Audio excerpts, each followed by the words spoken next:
नमस्कार, स्वागत है आप सभी का ईटी नाउ स्वदेश में। मैं हूं आपके साथ प्रशांत पांडे और आप देखना शुरू कर चुके हैं मार्केट पर हमारी खास पेशकश कल की तैयारी। जो दर्शक हमारे साथ अभी जुड़े हैं उनकी जानकारी के लिए बता दें कि इस शो में हम आपको देते हैं आज के बाजार का पूरा ब्यौरा, साथ ही आपके कल के बाजार की तैयारी भी करवाते हैं। मार्केट के दिग्गज एक्सपर्ट्स हमारे साथ होते हैं, हमारे साथ जुड़ते हैं दर्शक भी, जिन्हें ये एक्सपर्ट देते हैं भरोसेमंद सलाह। तो आज के शो में किन किन पहलुओं पर हम करेंगे बात, जरा उस पर सबसे पहले नजर डाल लेते हैं। तो आज के शो में होगी बात सबसे पहले उस पर नजर, सन टीवी और ट्राइडेंट के शेयरों में गिरावट आई है और आखिर इस गिरावट की वजह क्या है ये समझेंगे। एलआईसी और हॉस्पिटल शेयरों के लिए क्या हैं ट्रिगर्स और कल के लिए दमदार ट्रेडिंग आइडियाज भी हम आपको बताएंगे। इसके अलावा हम आपको जो दर्शक हों उनको अहम सलाह देंगे और आपकी कल की तैयारी कराने के लिए हमारे साथ दो खास मेहमान जुड़ेंगे। मंदार जमसांडेकर साहब, डायरेक्टर प्रीशियसन टेक्नोलॉजी से, और Ashish Maheshwari, director blue ocean strategy से। तो ये दो खास मेहमान हमारे साथ जुड़ेंगे और आपको इस शो में जुड़ने के लिए कुछ नहीं करना है। व्हाट्सएप के जरिए आप इस नंबर के जरिए हम तक अपनी क्वेरी भेज सकते हैं। इसके अलावा आप सोशल मीडिया प्लेटफॉर्म्स पर जाकर हमसे जुड़ सकते हैं। वहां पर भी आप ट्विटर और फेसबुक पर कुछ नहीं करना है, आपको हैशटैग KKT यानी कल की तैयारी टाइप करना है, स्पेस देकर अपना सवाल लिखना है, अपनी क्वेरी, अपने स्टॉक से जुड़े जो भी आपकी शंकाएं हैं वो पूछनी है और अपना और अपने शहर का नाम मेंशन करना मत भूलिए और हम आपकी क्वेरीज, आपके सवाल इस शो में शामिल करेंगे। और चलिए अब बात कर लेते हैं आज के बाजार की। आज के बाजार में कहां एक्शन रहा, किन शेयरों में तेजी दिखी, किन शेयरों में गिरावट रही, पूरा अपडेट दे रहे हैं हमारे सहयोगी डिम्पी कालरा।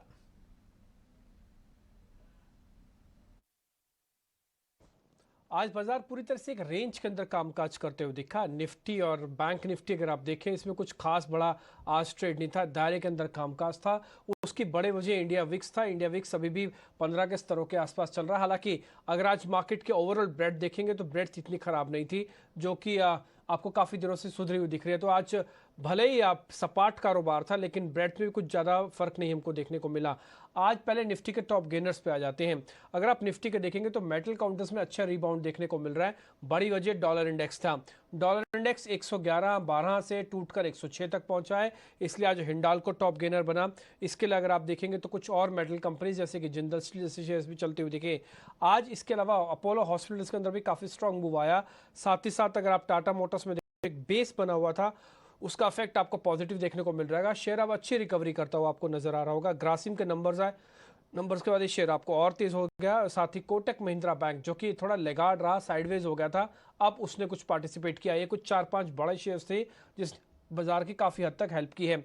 आ जाते हैं लूजर्स पे। बाजार को आज कमजोर किया डॉक्टर रेड्डीज ने। आज टिपिकली फार्मा स्टॉक्स पिट रहे थे और वहां पे आज हमको प्रेशर बनते हुए दिखा। आईटीसी ने भी थोड़ी बहुत प्रॉफिट बुकिंग कराई है। साथ ही हिंदुस्तान यूनिलीवर और एसबीआई के अंदर भी प्रॉफिट बुकिंग होते हुए दिखी है। साल का आज का हाई जिस शेयर ने लगाया वो है अदानी एंटरप्राइजेस। ये अदानी निफ्टी के अंदर ऐड हुआ है और उसके बाद से लगातार इसके अंदर तेज मोमेंटम बना। आज का इसने साल का हाई भी टेस्ट कर दिया। आ जाते हैं जरा छोटे मझोले शेयर्स वाली कैटेगरी के अंदर। वहां पे अगर आप गेनर्स देखेंगे तो आपको दिखेगा किम्स का एक शेयर जिसके नंबर्स काफी अच्छे आए थे और ये शेयर काफी तेजी से चला। RVNL रेल विकास निगम, ये शेयर भी आज करीब 9% ऊपर जाके बंद हुआ है। मन्नापुरम के बेहतरीन नंबर्स आने के बाद आज सुबह से ही इसने लीड पकड़ रखी है और 6% ऑलमोस्ट डेज हाई पे जाके बंद हुआ है। फोर्टिस और रेमंड्स के साथ भी आज काफी स्ट्रॉन्ग मोमेंटम बना। फोर्टिस तो ये कह रहा है कि उसके नंबर अच्छे आए थे और वो ये कह रहे हैं उनकी जो मैनेजमेंट है मलेशियन कंपनी जिसने स्टेक खरीदा है कि वो अभी फोर्टिस के साथ ही कंटिन्यू रखेंगे और भारत में कुछ और इन्वेस्टमेंट भी करना चाहते हैं। ओपन ऑफर को लेकर और सेबी के निर्णय का फैसला कर रहे हैं, वेट कर रहे हैं अभी। तो रेमंड्स पे भी आज स्ट्रॉन्ग मूव बनते हुए दिखा। एक का अच्छे वॉल्यूम के साथ रेमंड्स ने आज 1300 के लेवल को फाइनली पार किया। आज जिनमें प्रॉफिट बुकिंग हुई है छोटे मझोले शेयर्स में वो था सन टीवी, साथ ही गो कलर्स का एक शेयर है जिसके अंदर हमको आज प्रॉफिट बुकिंग आती हुई दिखी है। DCM श्रीराम जैसे शेयर्स के अंदर भी आज हमको प्रॉफिट बुकिंग आती हुई दिखी। साल का हाई मिड कैप श्रेणी में जिन शेयर्स ने लगाया वो था RVNL, साथ ही साथ KRBL, एक चावल से जुड़ी हुई कंपनी है। इसने एक ही साल के अंदर करीब करीब पैसे को डबल कर दिया और 70-80% तक का रिटर्न दिया है। साथ ही AIG इंजीनियरिंग, साथ ही GE शिपिंग जिसके पोस्ट नंबर्स काफी ये मूवमेंट करते हुए शेयर दिखा, इन सब ने आज का साल का हाई टेस्ट किया है। तो फिलहाल मार्केट के अंदर एक रेंज का, एक दायरे का कारोबार आपको इंडेक्स में दिखेगा, लेकिन churning, stock specific churning, sectoral churning आपको साफ साफ देखने को मिल रही है। बाजार की बात डिम्पी कालरा तमाम जानकारी आपको दे रहे थे, बाजार का पूरा ब्यौरा दे रहे थे। और अब नतीजों के बाद ट्राइडेंट में आज खासी गिरावट देखने को मिली है। इसकी क्या वजह है बता रही हमारी सहयोगी वामाक्षी। जी बिल्कुल, ट्राइडेंट लिमिटेड फोकस में है। कंपनी ने अपने दूसरे तिमाही के नतीजे रिपोर्ट किए थे और एक वीक सेट ऑफ नंबर्स हमने देखने मिले हैं ये कंपनी में। तो अगर हम आय की बात करें तो यहाँ पर करीब 15% की ईयर ऑन ईयर बेसिस पर गिरावट देखने मिली है। और मेन ड्रैग जो है वो उनका टेक्सटाइल सेगमेंट था, जो अब उनके रेवेन्यू को काफ़ी मेजर कंट्रीब्यूट करता है। 24% की ईयर ऑन ईयर बेसिस पर गिरावट देखने मिली है टेक्सटाइल्स कारोबार में। मगर उनका जो पेपर और केमिकल्स का कारोबार है, यहाँ पर कंपनी ने अच्छा प्रदर्शन किया है। 34% ईयर ऑन ईयर बेसिस पर जंप देखने मिला है। 256 करोड़ का रेवेन्यू रिपोर्ट किया था पेपर एंड केमिकल सेगमेंट ने, और अब वो बढ़कर हो गया है 342 करोड़। मगर अगर हम देखें EBITDA का फ्रंट पर, तो यहाँ पर कंपनी ने करीब 66% ईयर ऑन ईयर डाउनटिक दिखाई है। 410 करोड़ पे था और अब वो गिरकर हो गया है 140 करोड़। नेट प्रॉफिट यहाँ पर सबसे शार्पेस्ट कट देखा है, 84% नीचे गिरा है। 235 करोड़ पर था net profit Q2 of FY22 में, और अब वो गिरकर हो गया है सिर्फ 37 करोड़। अगर हम कुछ फाइनेंशियल रेशियोज की बात करें तो यहाँ पर भी हमने देखा कि वो थोड़ी गिरावट नजर आई है। ऑपरेटिंग मार्जिन 28.8% पर थे, अब वो गिरकर हो गए हैं सिर्फ 12.3%। इंटरेस्ट सर्विस कवरेज रेशियो और डेट सर्विस कवरेज रेशियो यहाँ पर भी हमने गिरावट देखी है। मगर क्या ऐसे फैक्टर्स हैं जिसके चलते कंपनी का प्रदर्शन इतना खराब रहा है? तो सबसे पहला जो मुख्य फैक्टर है वो है higher cotton prices. Higher cotton prices के चलते जो यार्न स्प्रेड्स है वहाँ पर हमने एक डिक्लाइन देखा, जो एक नेगेटिव है कंपनी के लिए। इसके अलावा हाई लॉजिस्टिक्स कॉस्ट के चलते मार्जिन्स पर भी एक इम्पैक्ट आता हुआ देखा। और उसके अलावा अगर हम देखें तो USA और UK, ये कंपनी के जो होम टेक्सटाइल सेगमेंट है, इसके लिए की मार्केट्स है। तो थोड़े बहुत रिसेशनरी कंसर्न्स भी यहाँ पर प्ले आउट होते हुए दिख रहे हैं। और एनालिस्ट का मानना है कि कंपनी का जो परफॉर्मेंस रहेगा वो नियर टर्म में म्यूटेड रहेगा। तो overall weak set of numbers, outlook भी इतना मजबूत नहीं है, और इसी के चलते स्टॉक में हमने देखा कि 52 वीक लो हिट किया है स्टॉक ने इंट्राडे, और करीब 10% तक टूटा था at one point of day. तो बिल्कुल, और हमारे साथ आज चर्चा करने के लिए फिलहाल जुड़े हुए हैं मंदार जमसांडेकर साहब, डायरेक्टर प्रिसिजन टेक्निकल से। मंदार, बहुत बहुत स्वागत आपका ET नाउ स्वदेश में। आज के बाजार पर तो आपकी राय जानेंगे ही, लेकिन आज जो CPI के आंकड़े आए हैं, क्या इन क्यूज से बाजार जो है वो एक बेहतरी की ओर और बढ़ेगा? आपको क्या लगता है? देखिए, फिलहाल तो मुझे लगता है कि अंडर करंट पॉजिटिव है। हमने देखा है कि जब भी मार्केट में बिकवाली देखने को मिलती है तो नीचे में बाइंग आ जाता है और मार्केट ऊपर के स्तरों पे फिर से लौट के आ जाता है। तो उसी तरीके का एक ट्रेंड फिलहाल तो शुरू रहने वाला है। लेकिन दो इम्पोर्टेंट ट्रिगर्स हैं ग्लोबल फ्रंट पे। मुझे लगता है कि मार्केट्स US मार्केट्स को फॉलो करने वाला है, और डोमेस्टिक फ्रंट पे अर्निंग्स जो है उस पर नजर रहेगी। तो और एक इम्पॉर्टेंट बात जो है कि फ्राइडे के दिन जो हमारे बाजार में ट्रेड हमने देखा, एक 200 पॉइंट का गैप अप ओपनिंग देखा था निफ्टी के केस में। तो उसके वजह से ये करंट लेवल्स पे थोड़ा सा मार्केट थका हुआ लग रहा है, और मुझे लगता है कि अगले 2-3 दिन मार्केट यही लेवल्स पे ट्रेड करेगा। ऊपर में 18,400 का रेजिस्टेंस होगा, नीचे की तरफ 18,200-250 का सपोर्ट होगा। तो यही 200-300 पॉइंट का एक रेंज बना रहेगा निफ्टी के लिए, तो कंसोलिडेट करेगा और उसके बाद फिर आगे का मूव डिसाइड हो सकता है। और जैसे मैंने कहा कि ग्लोबल पे US मार्केट्स को हम फॉलो करने वाले हैं, तो US में भी अगर देखते हैं तो एक इनडिसीजन सा माहौल है मार्केट्स में।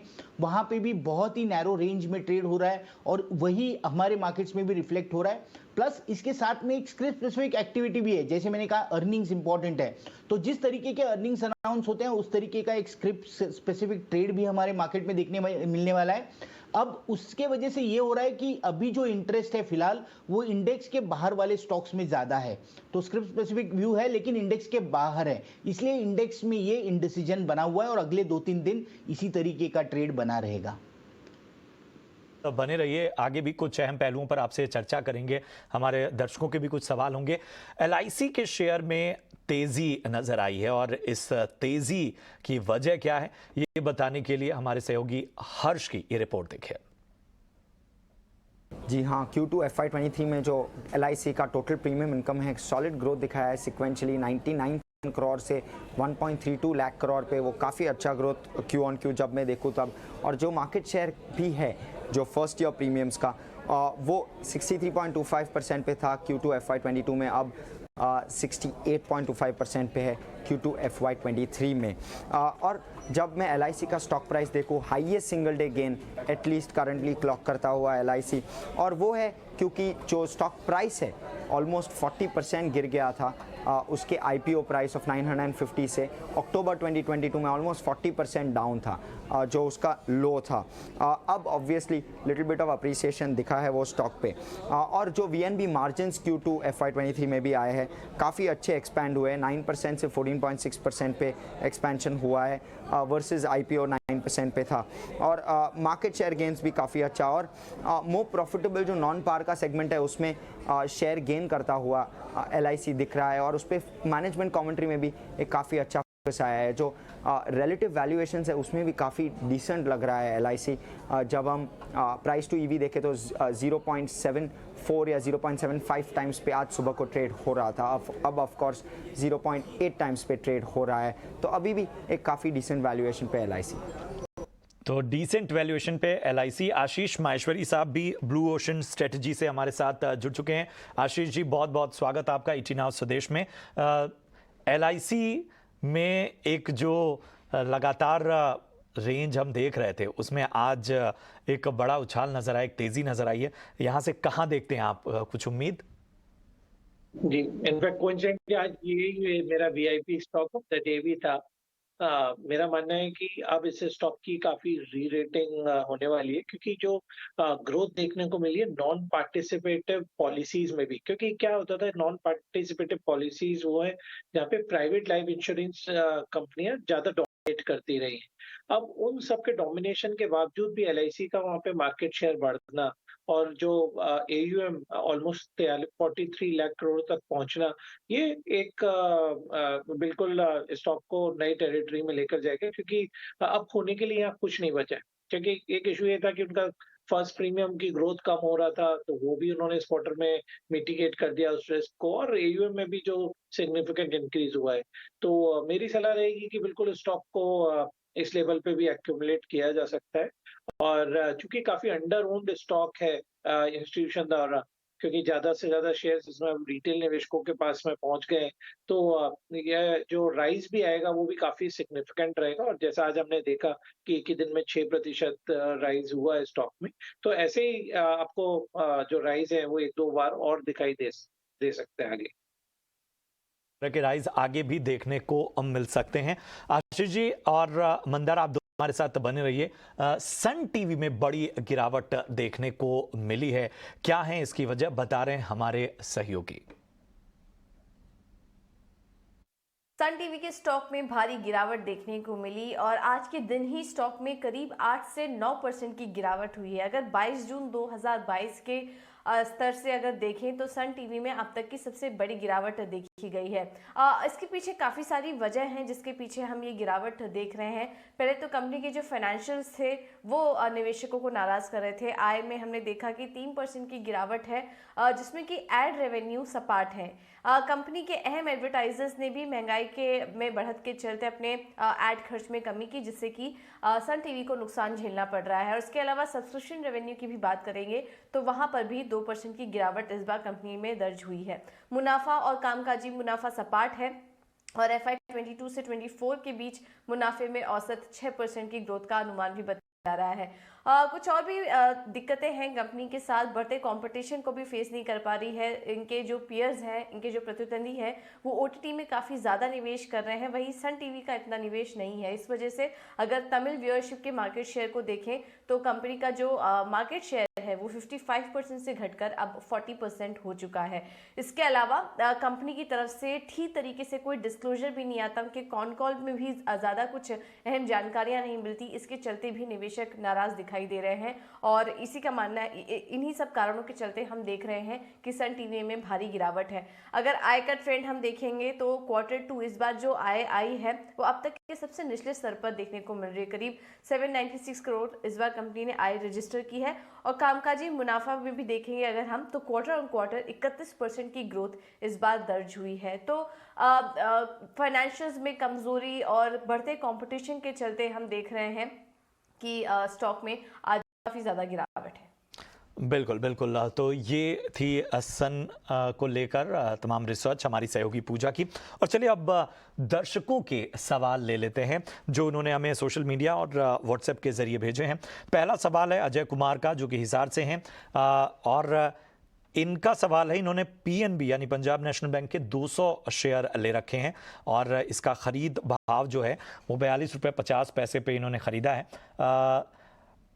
मंदार, क्या होगा इनके लिए टारगेट? उन्होंने पूछा है आगे क्या टारगेट हासिल हो सकते हैं? देखिए, फिलहाल पीएनबी का अगर मैं चार्ट देखता हूं पिछले 3 साल का, तो ये स्टॉक एक रेंज में ट्रेड कर रहा है। 28 रुपीस का नीचे की तरफ सपोर्ट बनाया हुआ है और करंट लेवल्स जो है 40 से लेके 48 के बीच में इसमें एक बड़ा सा रेजिस्टेंस बना हुआ है। तो 2020 से अब तक अगर देखते हैं तो मल्टीपल टाइम्स ये स्टॉक ये रेजिस्टेंस लेवल्स को अप्रोच कर चुका है और यहां से गिरा भी है और इसी रेजिस्टेंस के नीचे फिलहाल ये स्टॉक ट्रेड कर रहा है। तो मुझे लगता है कि यहाँ पे ऊपर का टारगेट तो नहीं डिसाइड कर पाएंगे, टारगेट ऊपर का यही होगा, रेजिस्टेंस 40 और 48 का।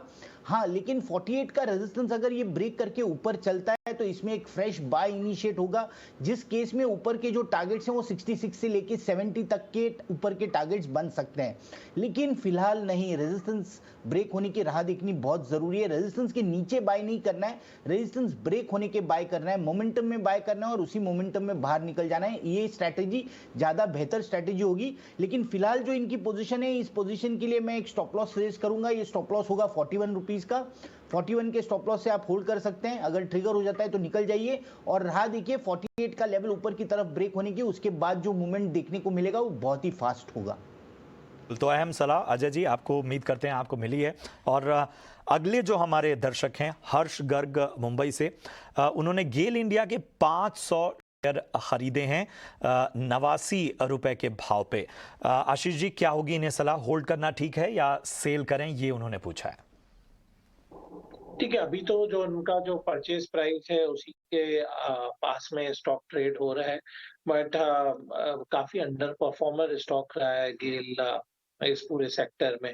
इनफैक्ट कभी भी कोई बहुत ज्यादा रिवॉर्ड नहीं दिया है निवेशकों को स्टॉक ने, और मेरा मानना है कि वही ट्रेंड जारी रहेगा, क्योंकि जो गैस के प्राइसेस में उठापटक बनी हुई है और जो हमने जिस हिसाब से गैस डिस्ट्रीब्यूशन कंपनीज के जो मार्जिन्स पे भी प्रेशर आता देखा, गेल के भी नतीजे इस बार काफी खराब ही रहे थे। तो मेरी सलाह रहेगी कि इस स्टॉक से निकल के आपको जो फ्रंटलाइन कंपनीज हैं जैसे अडानी टोटल गैस है या गुजरात गैस है, वैसे स्टॉक में आप निवेश करेंगे तो आपको ज्यादा मुनाफा मिलेगा। गेल और नैरो रेंज में ही मूव करता रहेगा। से निकलने की सलाह और आपको सलाह भी दी गई है, इसके साथ ही आपको ऑप्शन भी दिया गया है कि आप कहां निवेश कर सकते हैं। चलिए बढ़ते हैं आगे। और अब फोर्टिस की अगुवाई में आज हॉस्पिटल शेयरों में खासा जोश नजर आया। जी हां, आज जो हॉस्पिटल शेयर्स थे वो खासे चले। और हॉस्पिटल शेयरों के लिए क्या है ट्रिगर, बता रही हैं हमारी सहयोगी सृष्टि। तो देखिए, सबसे पहले अगर नतीजों की बात करें तो लगभग सभी कंपनीज ने अपने नतीजे घोषित कर दिए हैं और इस बार का ट्रेंड अगर हम देखें तो दूसरी तिमाही हॉस्पिटल सेगमेंट के लिए ऐसे ही मजबूत रहती है, पर इस बार रोबस्ट परफॉर्मेंस देखा गया है अक्रॉस द सेगमेंट। आप अपोलो हॉस्पिटल्स ले लीजिए, यहाँ पे मार्जिन जो हैं कंपनी के फ्लैट रहे हैं, पर आय में इनकी ग्रोथ करीब 12% की देखने को मिली है। इसके बाद फोर्टिस 8% की ग्रोथ दिखाया है अपने रेवेन्यू में। मैक्स हेल्थ केयर 7% की ग्रोथ है, वही 300 बेसिस पॉइंट का मार्जिन में तिमाही दर तिमाही हमें इम्प्रूवमेंट दिख रहा है। वहीं नारायणा हृदयालय और साथ ही किम्स हॉस्पिटल ये भी डबल डिजिट में इनकी आय ग्रोथ होती हुई दिखी है सीक्वेंशियल बेसिस पे। तो इस बार देखें तो नतीजे दमदार देखने को मिले हैं, जहां पे ऑक्यूपेंसी लेवल तो इम्प्रूव होता नजर आई है, पर ओपनिंग अप होते होते जैसे कि इनका जो नॉर्मल कामकाज है, क्योंकि अब कोविड का तो इम्पैक्ट रहा नहीं, नॉर्मल कामकाज में रिकवरी देखने को मिली है और इंटरनेशनल पेशेंट्स की वापसी होती हुई दिखी है, जो कि इनके रेवेन्यूज और इनके ओवरऑल नंबर्स को सपोर्ट कर रही है। इसके अलावा बात करें पूरे सेगमेंट में, हम देख रहे हैं कि काफी बढ़ चढ़ के कंपनीज केपेक्स प्लान कर रही हैं। खास तौर से फोकस जो है ब्राउनफील्ड केपेक्स पे है, जहां पे हम देख रहे हैं बड़ी बड़ी डील्स भी होती हुई नजर आ रही हैं। कुछ कंपनीज की गाइडेंस की अगर बात करें तो देखिए, अपोलो हॉस्पिटल्स अगले 3 साल में 2000 बेड्स ऐड करने की कोशिश कर रहा है। मैक्स हेल्थ केयर जो कि करीब 34,000 फिलहाल इनके पास बेड्स हैं, लगभग दुगना होती हुई इनकी फैसिलिटी हमें देखने को मिलेगी वित्तीय वर्ष 2027 तक। फोर्टिस हेल्थ केयर लगभग 900 बेड्स जो है अगले 3 साल में ऐड करने का टारगेट कर रहा है। वहीं मैक्स हेल्थ केयर और किम्स हॉस्पिटल के भी काफ़ी रोबस्ट ग्रोथ एक्सपेंशन प्लान्स हैं। ग्रोथ गाइडेंस के दम पे भी, चाहे वो आप मार्जिन एक्सपेंशन ले लीजिए या आपने केपेक्स को ले लीजिए, सभी कंपनीज की गाइडेंस जो है पॉजिटिव साइड पे आती हुई दिखी है। और वैल्यूएशंस के लिहाज से भी ये सेक्टर जो है, क्योंकि कई समय से जब हम कोविड का कंट्रीब्यूशन कम होते हुए देख रहे थे तो कुछ हॉस्पिटल स्टॉक्स में गिरावट ज़रूर देखने को मिलती थी, और उसके बाद एक कैचअप हम होते हुए ज़रूर देख रहे हैं। और अगर फोर्टिस हेल्थ केयर जो कि आज का परफॉर्मर है उसकी बात करें तो वहाँ पे तो IHH की पॉजिटिव कमेंट्री का भी ट्रिगर है अच्छे नतीजों के बावजूद, जहाँ पे उनका कहना है कि IHH अपने ओपन ऑफर को लेकर पूरा तत्पर है और आगे चल के सेबी से लेकर वो बातचीत कर रहा है फिलहाल कि किस तरीके से ओपन ऑफर को लाया जा सकता है। बिल्कुल, तो ये थी बात हॉस्पिटल शेयर्स पे। और अब एक बार फिर से दर्शकों के कुछ सवाल ले लेते हैं। क्षमा श्रीवास्तव हैं कानपुर से, बैंक ऑफ इंडिया के इन्होंने 150 शेयर खरीदे हैं और खरीद भाव है 66 रुपये 95 पैसे। मंदार, क्या होगी इन्हें सलाह? देखिए, सारे के सारे बैंक स्टॉक्स में बहुत ही बढ़िया इंटरेस्ट लग रहा है, अंडर करंट बहुत पॉजिटिव है, वॉल्यूम्स बहुत बढ़िया से ट्रेड कर रहे हैं, तो मुझे लगता है कि पोजीशन तो होल्ड करनी चाहिए। अब आगे की जो लेवल्स इसमें देखनी चाहिए वो है 87 का एक पहला रेजिस्टेंस बनता है और उसके बाद जो है वो 100 रुपीज का बनता है। तो 87 से लेके 100 रुपीज के बीच में ये पार्शियल प्रॉफिट बुकिंग के बारे में सोच सकते हैं।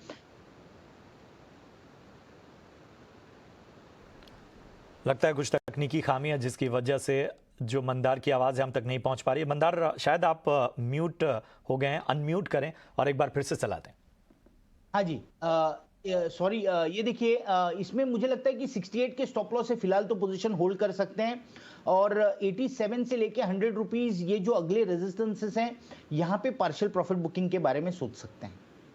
बिल्कुल, तो अहम सलाह आती हुई आपके लिए क्षमा। और अब बढ़ते हैं आगे और हमारे खास सेगमेंट की बारी है और इस सेगमेंट का नाम है VIP शेयर्स।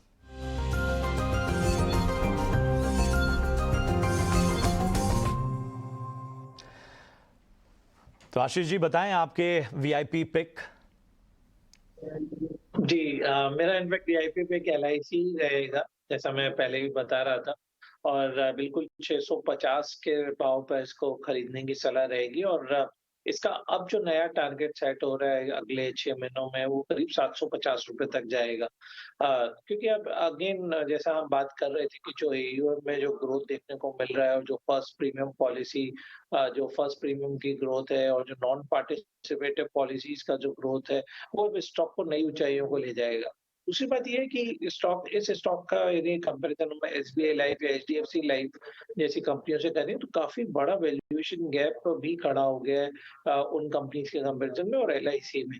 तीसरी बात, जैसा मैंने पहले भी कहा था कि स्टॉक काफी अंडर ओन्ड है। रिटेल निवेशकों ने इस स्टॉक को सब्सक्राइब किया था ज्यादा से ज्यादा और इंस्टीट्यूशन पार्टिसिपेशन हमने स्टॉक में कम से कम और काफी सेलिंग आती हुई देखी, तो वो अब खत्म हो जाएगा यहाँ पर। तो बिल्कुल इस स्टॉक को एक्यूमुलेट करना चाहिए। मंदार, समय नहीं है, संक्षेप में जाना चाहेंगे आपकी VIP पिक? देखिए, 2 स्टॉक्स है, पहला है मनप्पुरम, इसमें एक बाय बनेगा, स्टॉप लॉस होगा 110 का और टारगेट होगा 125 का। और दूसरा स्टॉक है नेशनल एल्यूमिनियम, इसमें भी एक बाय बनेगा, स्टॉप लॉस होगा 75 का और टारगेट होगा 83-84 का। बिल्कुल, तो ये अहम सलाह वीआईपी पिक के जरिए हमारे दोनों खास मेहमानों की ओर से बहुत बहुत शुक्रिया आप दोनों का शो में जुड़ने का और तमाम सवालों के जवाब देने का। कल की तैयारी में फिलहाल मुझे और मेरी पूरी टीम को दीजिए इजाजत। आप देखते रहिए ईटी नाउ स्वदेश। नमस्कार।